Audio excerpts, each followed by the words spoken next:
You are listening to the Grandest Tour by the Cycling Podcast, brought to you by iwoca. Flexible loans built for small businesses. iwoca.co.uk. Today we are at the Giro d'Italia. Kotce čitene, kotce višćine, nus pigude šikora, kotce čitene, kotce višćine, nus pigude šikora, selu mangiano le femmine. Where are we, Daniel? Oh, dare we say, Richard, dare we say, we should be in a lovely, well, we will be in a lovely, typical Sicilian osteria shortly, but we're not currently there, are we? I meant the town rather than the we're in establishment. Nicolosi. In an Irish bar. Not really. Is it an Irish bar? It's trying to be an Irish bar. Yeah, It's trying to be an Irish bar. Slightly shamefully, that's where we are at the moment. We stayed here 3 years ago, was it? I think, or 4 years ago. 3, I think, 2017. In this town, and you drive down through fields of dark black lava, and it's a bit desolate. Well, they're kind of like fields, aren't they, in a way? And it's a bit desolate and a bit bleak, and then you come upon this town, and it's actually a lovely little town. It feels like a ski town a little bit. Yes, a little bit. I mean, the base of Etna is on this side is very built up, isn't it? You go through a lot of different places, little towns, in stark contrast to some of the terrain we traversed today, particularly on the way from Enna, towards Etna. Quite desolate, bare scenes, weren't they? A very spectacular situation, Enna, or location, on top of a very high hill, almost a mountain. You feel as though you can see almost the whole of Sicily from there, except, well, we couldn't today, could we? Because it was pretty murky, wasn't it? And it's not a place, Enna, that Geraint Thomas will look back on with any fondness at all. A strange town, as you say, hilltop, lots of tower blocks basically on top of a hill, it seemed to me. And today's stage started there. We thought today's stage was going to be all about the climb to the top of Etna. But in fact, arguably the most decisive action happened in the neutralised zone. The descent from Enna, not the climb to Etna. Enna. We got caught a little bit behind the race, and we were waiting to get on the course, and we were confused because we saw a number of Ineos riders, including Tao Geoghegan and Ben Swift, quite a bit off the back and seemingly preoccupied. And we didn't realise at that point that Geraint Thomas had hit a bottle. We've seen video footage of this now. They were coming down a hill, as I say, still neutralised, but they were really hammering along. And, I watched that and I think, well, the reason the start is neutralised is because it's quite dangerous. I mean, some of these towns they have dangerous roads. We've been asking our audio diarists about it because the video shows the riders really hammering along unnecessarily fast in what is the neutralised zone. The roads looked quite bumpy. There were sections of sort of cobbled roads. There were a lot of bottles bouncing out of cages, full bottles bouncing out of cages. Apparently, Geraint Thomas hit one of them. And when you see the video footage, my God, when I heard that he crashed in the neutralised zone, my first reaction was, well, he'll be okay. But he went down really, really heavily. And as soon as they began climbing, or even just before they began climbing Etna, he was in serious trouble. He's lost over 12 minutes. His Giro is over. He may even be out of the race. He's off to hospital for checks. Yeah, we're just waiting for some news on that, Rich. As we record, we're waiting to hear from Ineos whether he's indeed broken any bones, whether he's going to continue tomorrow, and to what end he is going to continue, if indeed he does. Well, there was someone else, at least another two riders who had very good days today. Let's just hear a brief clip from one of them on Saturday. And some stages that suit you. Tomorrow, for example, I mean, some of these kind of difficult finishes should suit you as well, no? Yeah, I think it should be good for me. We'll see tomorrow how it goes. Maybe take the pink jersey. Well, who knows? Everything is a possibility. That was Joao Almeida, the Portuguese rider on Deceuninck Quickstep, who's ridden really well. I remember him in Burgos, the first race back after lockdown. He rode extremely well there, and he's riding well here. He was second in the time trial, and he is now in the pink jersey. I suggested to him on Saturday that he might get the pink jersey yesterday. That didn't happen, but he's got it today. Only just by fractions of a second ahead of the stage winner today, Jonathan Caicedo of EF Pro Cycling. And Rich, what a very bizarre coincidence. I asked our colleague from La Gazzetta dello Sport, Luca Giallanella, after the finish, whether Almeida was the first Portuguese rider to wear the pink jersey. No, he wasn't, or no, he isn't. The first Portuguese rider to wear the pink jersey was Acácio da Silva, who we mentioned a few days ago. And where did that occur? Well, Acácio da Silva won the stage 2 of the 1989 Giro to Etna, thereby winning or taking the pink jersey. What do you know? Well, I mean, it was by the narrowest, not even a margin that you could see with your naked eye, the margin by which Almeida took the jersey. But it was a beautifully executed plan by EF Pro Cycling today to win the stage. I mean, the pink jersey would have been a bonus. When I spoke to their DS, Fabrizio Guidi, we'll hear from that a bit later, I thought they had the pink jersey, and he wasn't sure. So there was a bit of confusion there. But obviously, there was an early break. Caicedo wasn't actually in it. He and Mikel Bjerg got up to it once it was established. In the break were the usual kind of suspects from the Italian teams: Josip Rumak from Androni, Francesco Romano from Bardiani, Matt Holmes from Lotus Soudal, Giovanni Visconti, local man from Sicily, veteran rider now really, from Vini Zabu. They were up front with Victor Campenarts and Lawson Craddock, who were the early attackers. Caicedo and Bjerg got across. Bjerg's been quite a star, actually, of this race so far. And they got a decent lead, 5 minutes or so, to the point where we began to think it was possible for them to perhaps, one of them to hang on to win the stage. And that's what happened. As they began the climb, Matt Holmes, Visconti, Campenarts, Bjerg, Lawson Craddock and Caicedo were the riders still up front. Mitchell and Scott at this point were doing a lot of pace setting as if to set up Simon Yates, who won, well, he didn't win here, sorry, he was second here when the race was last year a couple of years ago. But they eased off, and that caused a bit of confusion. Bora Hansgrohe took over. Around the same point, Thomas began to slip back with the pink jersey, Filippo Ganna, his teammate at Ineos Grenadiers, of course. And it looked, I mean, from his demeanour, from his clothing, which was ripped to shreds, Thomas was in a lot of trouble. But then, further up the climb, surprisingly, Yates also slid out the back, which was baffling and continues to be slightly baffling. Without further ado, shall we hear what's currently the only real explanation for what happened to Simon yesterday, and it comes from his director sportif, Matt White. Matt, obviously not a great day for you guys, not a great day for Simon. What do you know about what went wrong today? Yeah, nothing at all, actually. Had no indication. Simon said he didn't have super feelings yesterday, but we're basing that off a 10-minute effort of a little climb, undercut climb to the line yesterday. And today, the break went there. Obviously, we didn't plan on riding today. But obviously with an injured Geraint Thomas, Ineos weren't going to ride at all. We took it up there. We wanted to try to win today's stage. Had no indication that Simon was feeling bad until he got tailed off about 8 or 9 kilometres from the top of the climb. And a first summit finish is always a bit of a shock to the system for everyone. And also something you've talked about earlier this season, doing a Grand Tour in October, we might see some slightly odd things happen and some slightly strange reactions from riders. Yeah, definitely. I think it's people get into so used to rhythms of when their form is or how they prepare for things, and this season has sort of been like no other where the races have been. So I think we're going to see some surprises in this race, and you saw the first one today.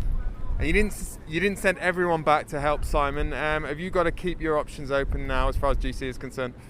Oh, look, I think it's a long way to go. But no, we only had Lucas Hamilton in the front group there, and the other one was Haig was back with Simon. Yeah, we have to try to assess what's happened today, and I said we've got a lot of mountain stages to go, but GC battle is certainly not dead. We're just going to be a little bit from behind where we plan on being. Well, that was Whitey, Rich, Matt White. He didn't really know what exactly was the issue with Simon Yates. In fact, I think Simon Yates, he radioed in to Matt White with about 8 kilometres to go and said, "I'm getting dropped." And Matt White sort of did a double take, thought that it was another rider who was radioing, couldn't quite believe his ears that... Well, Adam Yates? Well, possibly. But Yates had said, privately in the team, he'd said last night that he hadn't felt particularly good in the finale yesterday. And we looked at the results yesterday, didn't we? And we saw a lot of GC guys very close to the front of the race, and sort of in that group that came in just behind Ulissi, right up the front. And on a finish like that, we would have maybe expected Yates to finish, 5th, 6th, 7th, 8th. And he was quite a bit further down than that, which was maybe an early indicator that all was not well. Good point. Yeah, the guys that finished up near the front were yesterday were pretty aggressive today. I think for the likes of Fuglsang and Nibali, who a day ago we were talking about them having sort of major time gaps to make up. They must have been sort of looking around thinking, well, what now? What's the script? Well, we made so much of the time trial on Saturday and said that, this was a seismic development in the Giro on the first day, that we didn't expect such big time gaps with Yates and Thomas making serious ground. And effectively, that time trial has been rendered irrelevant now, hasn't it? Well, Caicedo took off. He dropped Visconti and took off to hold on for a fantastic win for him. Behind that, Fuglsang attacked with 5 kilometres remaining. It got really steep in the last sort of 3 kilometres, the climb up to Etna. Before that, it was pretty steady, which was all the more surprising to see Yates dropped. Yeah, Fuglsang was caught, but Wilco Man, he attacked pretty well and got a bit of a gap and actually held that to the finish. Nibali put in a couple of attacks as well. Steven Kruijswijk was struggling a little bit to hold on, but didn't lose too much. Yates came in 4:22 behind Caicedo. 3.5 minutes he lost to most of his GC rivals. So tonight on GC we've got Joao Almeida in the pink jersey with Caicedo second on the same time. Pello Bilbao, your man, Daniel, up to third. Is he my man? Wilco Kelderman up to fourth. And Nibali up to 6th, Fuglsang up to 9th. So it's all to play for once again. Well, Bilbao is an interesting one because I think he's made no bones about the fact he needs to strike early in this Giro, because I think he's got some reservations about his own staying power having finished the Tour de France. That said, there was it a couple of years ago when Pello Bilbao had done a very good Giro d'Italia. He'd won, I think, the last mountain stage and finished high up in the general classification. Maybe 10, 12 days later, won a stage in the Dauphiné.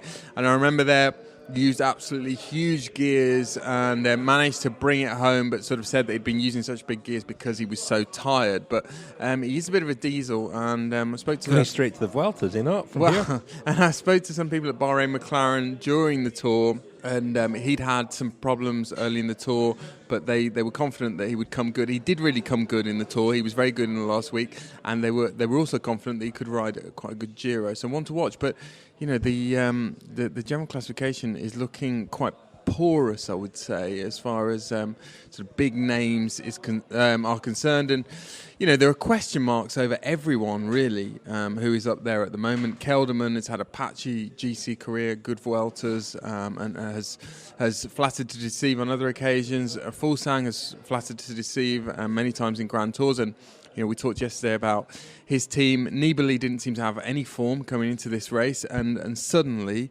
looks like the rider with the most pedigree, and also, with a solid team around him, because Trek Segafredo rode pretty impressively today. I did mention Harm van Hoek, or Van Hoek, as Rob Hatch was calling him in commentary.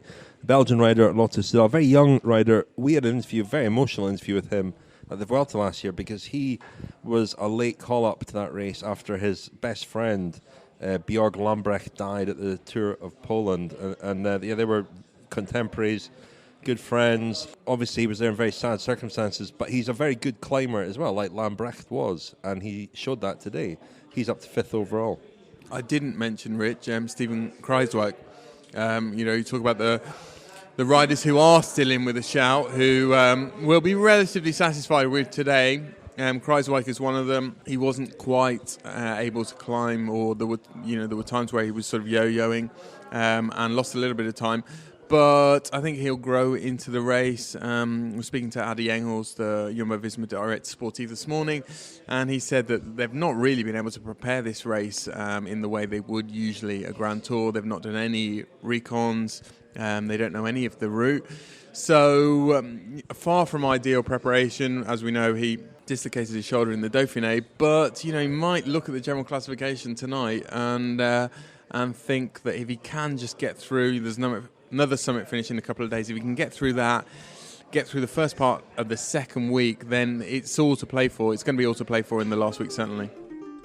You are listening to the Grandest Tour by the Cycling Podcast, brought to you by iwoca, flexible loans built for small businesses. Join 50,000 customers taking on life's twists and turns and scaling new heights with iwoca. If you run a business, find out more at iwoca.co.uk. iwoca.co.uk.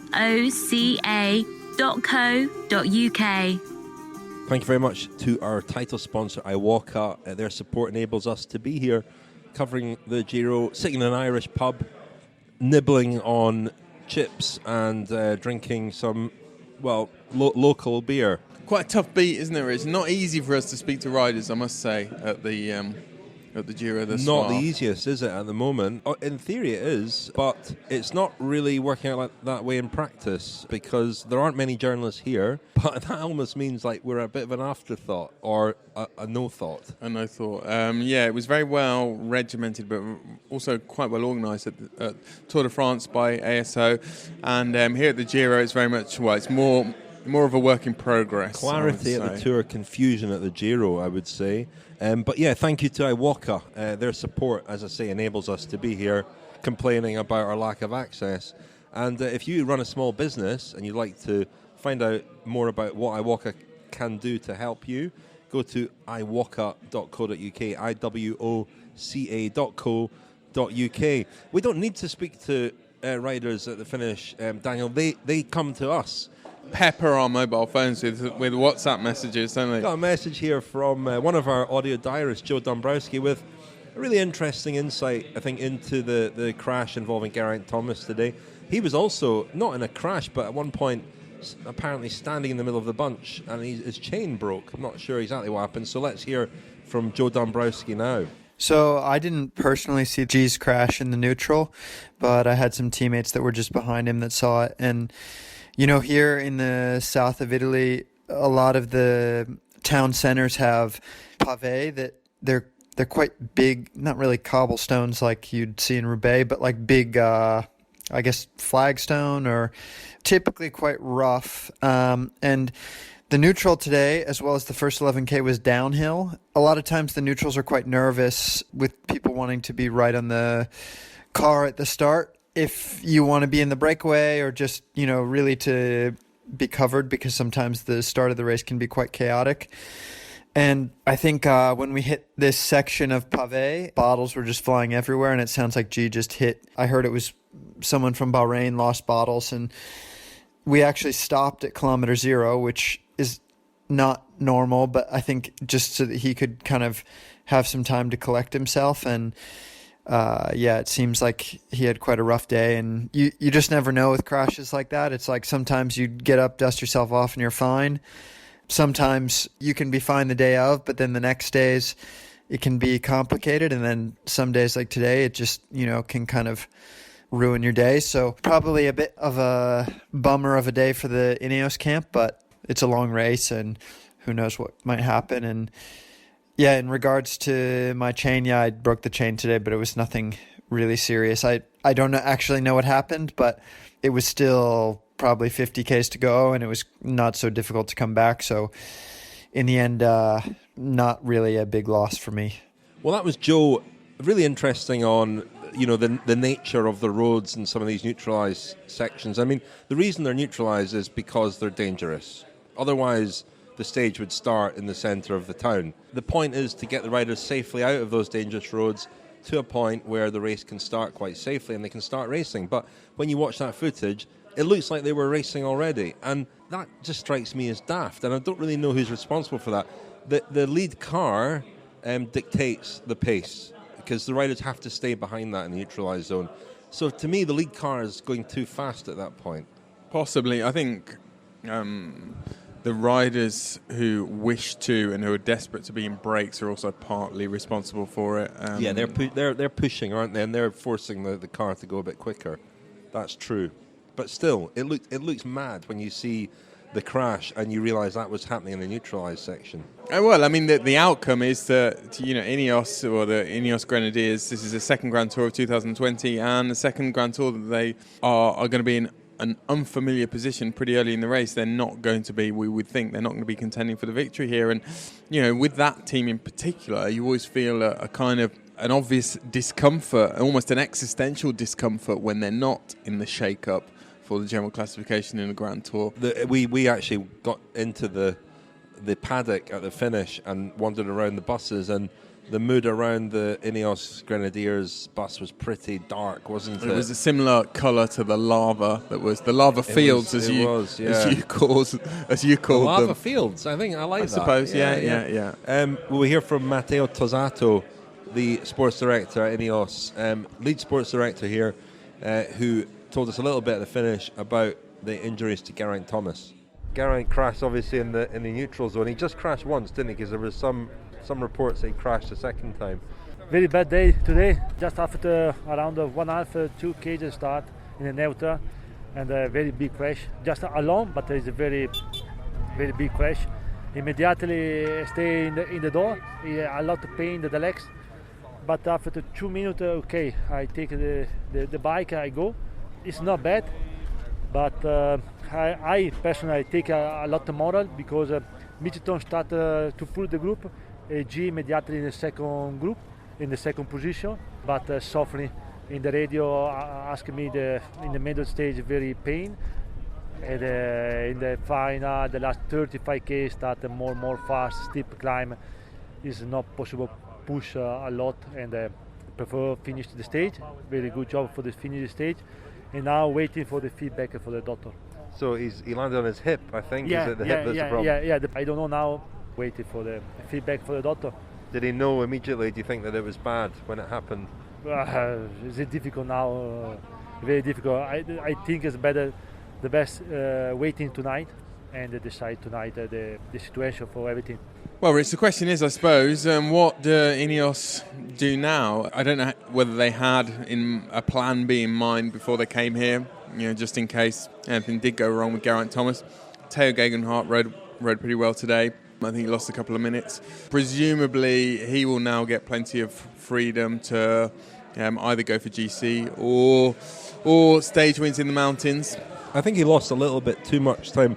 We saw Jonathan Caicedo attack, and Tao Geoghegan-Hart was riding very prominently at the front, as though he was going to be the plan B for them. He did lose a bit of time in the end. He's now down to 24th overall at 3:12. So he's not really in the GC picture, I wouldn't say. I think we might see him ride a similar race to the one he rode at the Vuelta last year when he lost a lot of time early on, and then he was on the attack just about every day, and he rode a really good race and went close to a stage win on numerous days, and we may well see him ride a similarly aggressive race here. I'm not sure what else. Well, he's 3 minutes 12 down. Simon Yates is the next rider down on general classification, 25th position. I would suggest that Simon Yates shouldn't renounce general classification ambitions, because looking at, I called it porous, the general classification, the upper echelons of the general classification. I think there'll be some riders up there who end up losing quite a lot of time, and maybe in quite unexpected ways over the next week or so. And I don't think Simon Yates is out of it. Daniel, could Simon Yates do what Chris Froome did in 2018? Could he do to whoever's in the pink jersey what Chris Froome did to him in 2018? I think he could. Well, there's a lot of experience, but not a lot of experience of riding solidly through 3 weeks and mounting general classification challenges there. I mean, Brandon McNulty's another name to watch. Yeah. 8th overall, 1 minute 11 seconds down. Today. He rode very well today. You're overlooking the shark here, surely. The shark has got to be the big favourite now, I think, hasn't he? 6th overall. Well, I think so, Rich, yeah. He was many people's favourite before the race. However much you are tempted to write Nibali off, whether it's because of his age or his form or, on occasions maybe his team, he's an incredibly consistent performer in major tours. If you look back at his record, I think he's had one finish in major tours outside the top 10 in his career. It's extraordinary staying power that he's demonstrated again and again, and even at the age of 35, as you say, I would say he's probably the favourite now. But I have the feeling we're going to see some huge ups and downs in this Giro d'Italia, and you know, it's could be open to scenarios like long breakaways, gaining lots of minutes, and catching the peloton unawares, because I don't think there are that many strong teams here either. I think Trek Segafredo are quite strong. I think they are strong, but I don't think there are that many of that ilk. Brambilla looked good today. Antonio Nibali is looking quite good as well. I mean, I think they've got a pretty, not a team that you would have said on looking at that on paper you'd have said, oh yeah, they rode well today. And I think with Ciccone and people like that as well, they've got a decent team to support him. The Cycling Podcast is supported by Science in Sport. Science in Sport. Fueled by science. Thank you very much indeed to Science in Sport, our sponsor since 2016, and the Giro there in 2016. If you'd like 25% off all your Science in Sport products, go to scienceinsport.com and enter the code SISCP25. SISCP25. Now, the winner today, Daniel, Jonathan Caicedo. We spoke to him last year at the Giro because we were doing a little thing on the Colombians and the Ecuadorians. He's an Ecuadorian. The only other one we're really familiar with, I suppose, is Richard Carapaz. But Caicedo is the national road race champion. What I remember about him at the Giro last year is that he seemed out of his depth. Is that unfair? He certainly seemed to be struggling a little bit to adapt to the racing and didn't do anything there to suggest that he had the sort of talent that we saw today as he won on Etna. But it was an extraordinary performance by him, a great plan by EF, having two men in the break. They were the only team that managed to get two men in the break.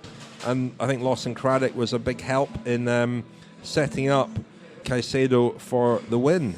At the finish, I spoke to Fabrizio Guidi, the sports director at EF Pro Cycling. Well, at that point, I thought Caicedo had the pink jersey, as we'll hear. When you woke up this morning, could you have imagined this outcome, a stage win and the pink jersey? And the pink jersey. I don't know, still don't know. Okay. It's sure. I don't know. I just saw a tweet and I thought that was on, but I'm not. I wouldn't like to confirm it. Yeah. But a stage win then on Mount Etna. I mean, was that in your thoughts this morning? Yes, we started for exactly that. That's why we had two guys in the breakaway. We have to believe in dreams. That's what we said in the meeting, and we go for the dream. I mean, even if we have not the jersey, I don't know right now, but it's again a super good job of the entire group. I mean, everybody. Caicedo, I remember him last year. He seemed like a very raw talent. He seems to have come on a lot in the last year. He had some problem last year, but we knew that he was a strong guy, especially in these kind of stages, and especially if he can get the break without the GC guys, And we try. Just we are not here for the GC. We have to try day by day. I guess it takes a lot of pressure off a team, doesn't it, to get such a big win so early? I like this kind of pressure. It's worse when we are not there. That's another pressure. It's worse than this one. Fine, I can get it more, no problem. And maybe people won't be talking about your kit so much now. Yeah, maybe. But now they start also to talk about the solidity of this team. That's most important. Well, he's 27 years old, Caicedo, and he, as I say, is from Ecuador. He's not the most slender of riders. He's 62 kilos. He's quite a chunky guy. He's built like a prop forward, isn't he? Well, almost a small one. He's not a typical build for a cyclist. That was what struck me last year at the Giro. But he clearly can climb, and he rode extremely well today. And EF have done it again, haven't they? They did it at the Tour with Danny Martinez. They've got that all-important stage win, and now people can talk about more than just their garish jerseys. Yeah, Caicedo is an interesting rider. He was a real sort of punt by EF Education a couple of years ago. He'd done well in the Vuelta a Asturias. He actually finished second overall in that behind Carapaz. But yeah, very unusual sort of shape of rider, and for someone who can climb pretty well. And he's proved to be a pretty decent signing for those guys. And he talked actually in the press conference this afternoon about his friendship with Carapaz and how inspired he's been by Carapaz's success over the last year. Well, Daniel, the other story today is Almeida, the new pink jersey. And we've seen him coming, haven't we? I mean, he is another product of Axel Merckx's development team, Action. The 23 Liège-Bastogne-Liège winner. Yes, and he... Theo Gegenhardt was tweeting about this tonight. That team is looking for sponsorship. It's in trouble. He thinks that Almeida is the first of their alumni to lead a Grand Tour. And it's a very illustrious alumni, so that's quite an honour. But he is a very impressive-looking rider. He's not going to contend for, the victory here at all, but he can climb, and he's certainly good on finishes like yesterday's, where he was up there. He can win stages as well, I would think. As I say, we saw him in Burgos looking very strong and impressive indeed. Yes, Rich, and just looking ahead at the next couple of days, tomorrow's a stage where he shouldn't really be troubled, although it's a stage that looks as though it could be good for a breakaway with a big climb in the middle. But stage 5 is going to be really interesting. Second summit finish of sorts to Camigliatello Silano, and it's quite a gnarly finish. I'm just looking at the final climb that day. Well, it's 24 kilometres at 5.6% with a very steep section in the middle, but I think maybe people will start to take Almeida a little bit more seriously if he manages to keep the pink jersey there, particularly, as I said earlier, given how the general classification is looking. I mean, there are a lot of guys there without that much pedigree in Grand Tours that I wouldn't rule out, particularly, for some first-timers like Brandon McNulty and Joao Almeida. I wouldn't be that surprised if they last quite a long time in the general classification. Well, let's hear from his teammate, Almeida's teammate at the Geraint Quickstep, James Knox, who's one of the riders keeping an audio diary for us. In the car now, coming down Etna. Got to see a bit of the volcano after a crazy, crazy hard day. Yeah, obviously a lot to talk about with big British favourites having a tough time. First, Geraint Thomas crashed in the neutral. I believe he hit a bidon on one of this little paving stones coming out of the town we started in. So a disaster there. And then Simon Yates didn't seem to be going so well. But the big news for us is we are in pink. Joao Almeida taking the pink jersey by less than a second, I believe, just on the countback from the time trial. So obviously we're all buzzing. There were some nervous moments when I was back in the bus. Bramati, the Italian DS, losing his cool, trying to know if we're in the pink, are we not in the pink? Plenty of phone calls and shouting, and desperate to find out if we're in pink. But great news from our perspective. That's really perfect start to our Giro. We come here without a big team to fight for stages and things like that. So to be in pink is a huge success, and we'd be lovely to be out there tomorrow with a pink jersey to defend. From my point of view, the race, I didn't feel great. Actually, I was dangling on the back of the group a lot.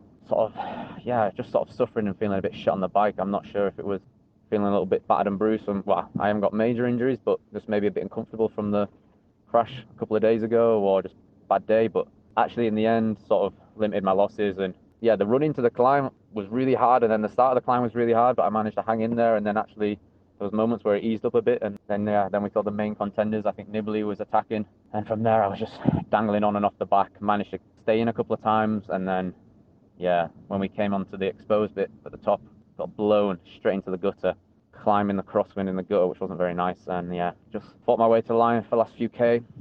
I did my best to limit my losses. I think the main favourites are minute and a half ahead of me, but not really a disaster to get us going.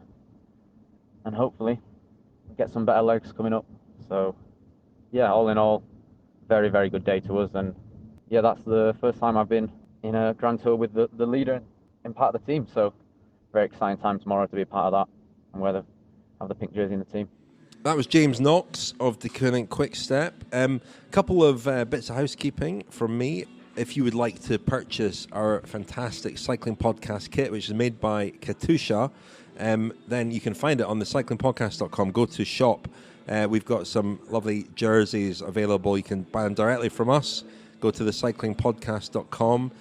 Something else that we've mentioned, Zwift are sponsoring our Kilometre Zero series. First episode will be tomorrow. That will feature our audio diarist.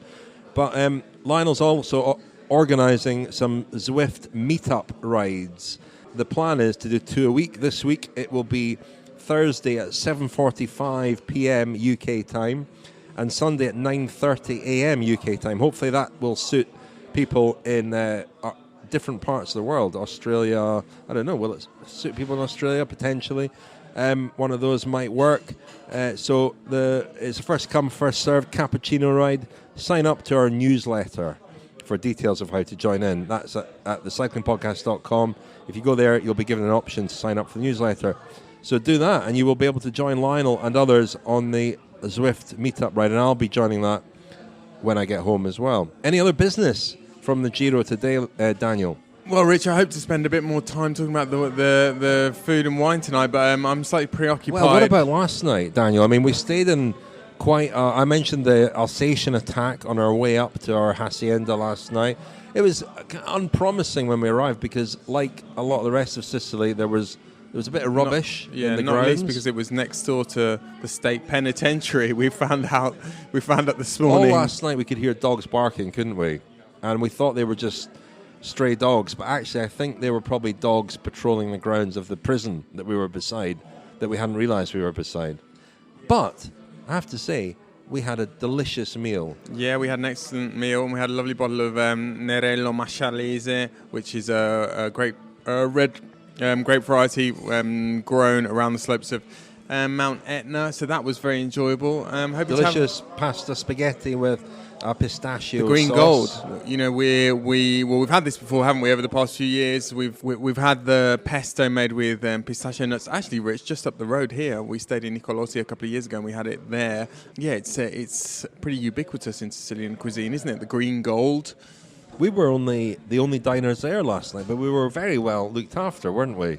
We were. It was extraordinary, really, the effort. They were probably just so surprised that anyone at all had maybe they thought we'd escaped from next door. Yeah. We'd escaped over the fence. Well, it felt a bit like that.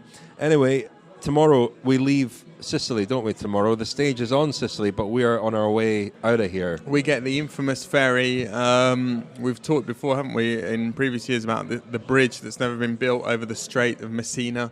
And consequently, you have to get a ferry from Messina to Villa San Giovanni, and it's always a bit of a...